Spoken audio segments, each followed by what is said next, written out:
Oh, hello, my pretty.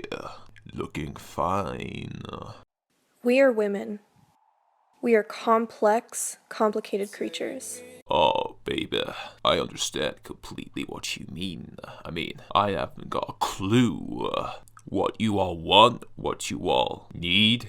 You're all just so confusing. I never know what I want from you and what you want from me. It's just confusing. You're all complicated in the head. I wouldn't say you're that complicated in terms of other shit though. Nice wreck. It you just made from your mouth. Yes. Sometimes bound by the box that we are shoved into. I didn't know you were into that kind of thing, my love. Oh my. But seriously, you do not have to be thrown into a box. You have agency. I like a girl with agency. Ooh, ravish me. If a woman shows confidence, defends herself, shows a differing opinion than what someone else may have, she's considered a bitch. I think this is getting a little bit too weird. I think you'll find if they do something horrible to people, they're considered a bitch. Not if they have an opinion. Opinions are like assholes. Everybody's got one. But that's just me in my reality, which is based on reality. A woman is not called a bitch if she's different or has an opinion. We all know this. You know this is to be true. You know this is bullshit. Just completely bullshit. Still, what pretty bullshit it is to be coming out to a pretty face like you. If a woman is emotional and shows her emotions through crying, she is automatically seen as weak. Oh my. Oh god, I'm never going that deep again. Hello everyone, this is ChampiMan90. Ugh! Damn it, I can't see a thing in this.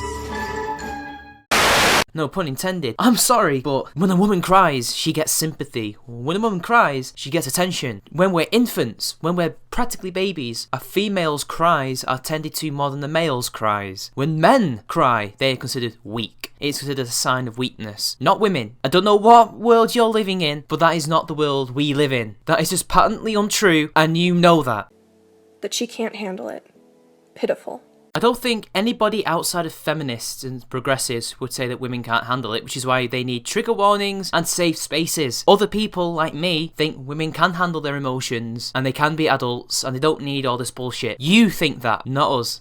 If a woman is plus-sized or has even a larger body type, she's viewed as lazy.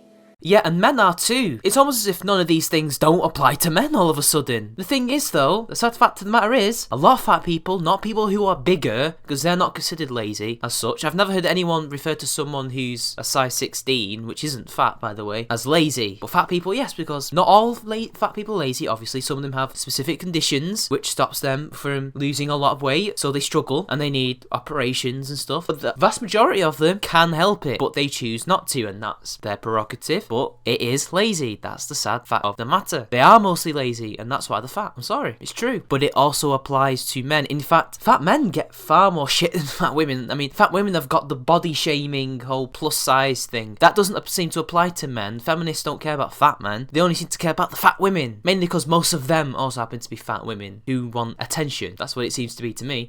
Because why would a woman have that body type when she's trying to appeal to men? Yeah, men have sexual wants and desires, and fat women aren't on that list for most men. There are some men who love that, but you seem to always forget about those guys, and always go for the guys who don't want you. Get your priorities straight, and just realise that most men have their preferences, as do most women, and there's nothing wrong with that. Just because you're not their preference, doesn't mean you're oppressed. We see bloodshed in the media every single day. Yet a woman is considered dirty and unclean for something that Mother Nature provided us. You talk about periods? They are dirty. That's why you have to wear your sanitary stuff, right? But even then, nobody considers you unclean because you have periods. Who's like that? You compare two things that have no comparison. A woman's biological function is not the same as war and bloodshed and murder. I don't think I've seen anybody make that comparison. Ever. You're barking. If we wear makeup, it's clearly just to gain the attention of men. Not because We love it for ourselves and love the art of putting it on. I'm sorry, but that's what most women do when they wear makeup. They want it on so they can attract men, because it makes them look better. Now, I don't know. I think makeup isn't necessarily required. I don't think it's needed. But hey, if you want to go and wear it, that's fine by me. Some of you, not you yourself, with the whole thing that's going on in this video, you like to wear it because you like the art of makeup. You are a makeup artist. And that's fine. But most women aren't makeup artists. They're just women who apply it to look good and to show to other people that they look good, and you know, they might be down for some fucking, and that's okay too. And that's just what most people do, and it's a fact of life, and you have to deal with it. If we're muscular and aggressive, strong, we're viewed as ugly. Not by everyone. Just because most guys aren't into, you know, Arnold Schwarzenegger lookalikes doesn't mean that there aren't any who are. Besides, a lot of women don't like over-the-top muscles from men either. It's just the way that we're wired. Men don't want that in women. Women want it in men. You're complaining about nothing. And I've never really heard this from anyone about muscular women. Everyone's just like, live and let live. Because we should be feminine. And muscles are something that are masculine. Well, yeah, just look at us. We have far more mass than you, therefore, stereotypically, it is considered a masculine thing. It's not necessarily masculine because, hey, a lovely toned woman who goes to the gym every day looks hot. Like, Ronda Rousey is a sex symbol for a reason, and maybe not because some guys would like to be beaten up by her. I'm just saying, there are people out there who defy that whole thing that you're complaining about and are sex symbols because of it. But still, the fact that men do, you know, have more muscles and it shows is the reason why that exists. And as far as I'm aware, nobody is using it to beat women with. So we shouldn't be allowed to have them. Nobody says that. Nobody has ever said in the history of ever that women can't have muscles. Or at least, you know, tone muscles. Everyone has muscles. Nobody has ever said that, ever. That is authoritarian. I don't even think you lot would go that far. I don't even think the fascists would go that far. Muscles are muscles. It's a purely aesthetic thing. Nobody said you can't have them. They just don't prefer it. That's not the same as saying you can't have it because I don't like it. It's not. I raped you. I sexually assaulted you. But you were too drunk. And you shouldn't have been dressed that way, so you were asking for it. All of that can easily be applied to men, apart from maybe the whole wearing clothes thing. The amount of times I've actually seen people literally victim blame young boys and young men and older men because they got raped, statutory raped or otherwise, is just too many for me to mention. There's so many. Anybody who says that about a woman gets rightfully branded as a sexist, and they may even lose their jobs over it. In fact, slut walks are created when people say things like that. You know, old crusty idiots who have old ways of thinking create this stupid feminist backlash called slut walks. But if a woman was to say about a man, oh yeah, she's telling the truth because hey, he had an erection, he was asking for it. If we love the act of making love, we're viewed as a slut.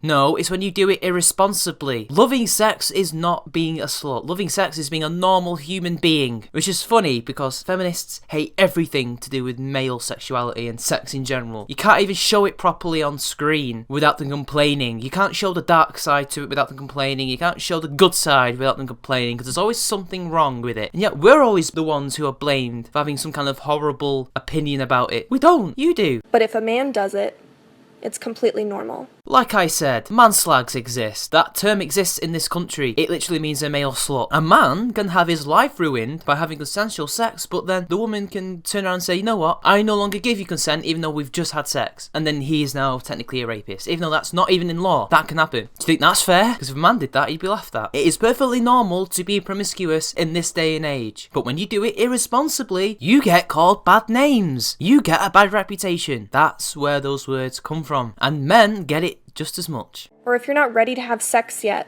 you're viewed as a prude. It's so funny that you think virgin shaming is exclusive to women when it's not. It also happens to men. I have been shamed, but when I was a virgin as well, because I was open about it when you're not supposed to be. You were surprised how very little women I actually saw being shamed for being virgins. Very few. I don't think I saw any in my entire life so far. I could be wrong, but it's seen as much more of a pretty thing than men being virgins. It's the opposite. We're seen as prudes. Look at what Spinosaurus Kin got when he was interviewed by the media. I forgot. His story went through different outlets, and basically he said that he was waiting for the right person and he got ridiculed for it. He got ridiculed for being a MGTOW. Men get ridiculed for that all the time, yet you don't seem to be complaining. You seem to think it only happens to women. Well, you're wrong and you're a liar. If you cuss, have a mouth on you, you're unladylike. Swearing in general is taboo. It's only in very recent times that it's kind of more accepted in polite society. It is still rude by everyone, because, you know, in the manuals of how to be a lady, how to be a man, you were told to speak proper, or you would be unladylike, you would be ungentlemanly. It's basic manners. When you're with your friends at the pub, or, you know, at a sleepover party, I don't know how old you are, whatever girls do, they go to the pub too, but you know what I mean. They swear, and that's okay, that's fine, that's in the context where you can do so, but it's only unladylike if you're like, you know, at a party. By party I mean, you know, with champagne and full course meals. That's what it means. It's just etiquette. That's all it is, and it applies to everyone. It applies to literally everyone. It's not something that is exclusive to women. Again, you fucking liar. If we have emotional baggage, depression, anxiety, scars, we're nothing more than just damaged goods. Well, you are technically damaged. You've got a mental illness, you've got anxiety, and that needs to be fixed. And that applies to men also. They are also broken men, who, by the way, nobody is really trying to help, and that's why they're killing themselves in record numbers. But you don't care about them. You only care about yourself and your sisters. That's all you care about. I have nothing else to say about this trash. Next point, please. These stereotypes have been laid down brick by brick, like a wall between who we are and what the rest of the world thinks of us. The rest of the world does not give a fuck about you, you narcissist. Nobody cares about you. Literally nobody. You're on your own. Well, almost on your own. You've got your family and your close friends. That's all you've got. But you're still largely on your own. Have you not listened to Depeche Mode, Get the Balance Right? That explains my point perfectly. In the real world, in the world, nobody cares about you. I know I'm repeating myself, but I have to get it into your heads. Nobody cares. They don't really see stereotypes. In fact, they probably never even noticed you walk into a room or something. That's not because they're sexist. It's not because they hate you. They just don't care. They're ambivalent. The world doesn't care about your problems, your petty first world problems. None of these things are remotely issues. Most of them don't even exist. It's just something that you all have made up because you want relevancy. It's about time you fuck the relevancy and just wither away, because what good are you bringing at the moment with shit like this? Nothing. Trapped by our gender. Alone, we can never break through. But who says we have to? There is nothing here to complain about. You are not trapped. There is no patriarchal conspiracy against you. You are literally making up problems because you have some narcissistic desire for, like, oppression and sympathy and for your problems to be solved. You know, your petty personal issues that cannot be solved politically. Just get over yourselves. We as women must empower each other and build each other up. How many times have women been empowered or are about to be empowered or should be empowered? You're like batteries. You're constantly running out of empowerment. Can you not just be self-sustaining like men? I hope you enjoyed that joke, people. Love ourselves. Love every ounce of you. Look, there's having self-esteem and then there's being a narcissist, okay? A narcissist is someone that loves themselves. Don't love yourself. More respect yourself. Have self-respect. Have self-esteem. Shit like this shows that you have no self-esteem and no self-respect. Just self-love. And that can be a bad thing. In fact, it usually is a bad thing. These ideals are unattainable and impractical. How dare you tell me who to be and what is wrong or right? We're not telling you that you cannot be who you want to be, but we're just saying that all these problems are nothing. They're really nothing. It really is impossible and impractical to solve these problems because it's something that's just unfair about life. That's all I can put it. It sounds horrible, but that's the truth. It's not like male suicide, is it? It's not like abortion. These things are what narcissists and kids worry about in high school. And you're a grown adult. You're like 20 something, maybe 30. I don't know how old you are, but you're a woman, not a kid. Grow up and stop worrying about what other people think about you. This bit at the end could have been the whole video, but no, instead you have to complain about your first world problems and cause the inevitable decline of Western civilization. Thank you very much, feminists. Fuck the box we are put into. By your very nature and your own ideology's nature, you put yourselves into boxes. You put everyone else into boxes. So practice what you preach and stop putting us all into boxes and labels and groups and demographics. Stop being intersectional. Stop being racist and sexist. Practice what you preach, motherfuckers, but hey, it's always do as I say, not as I do. Be who you want to be and be proud of that. We're ladylike as fuck because we choose what that is. We are women. No, you're a bunch of whiny woman childs. You're not even proper women. Proper women don't complain about this shit. They just don't. They rise above it because they're not petty children like you lot are. They're too busy living their lives and working to care about this. Or they have real issues that they're trying to tackle. You have no real issues, but your own narcissistic bullshit first world problems. Goodbye everyone, and I'll see you at the end of the decline.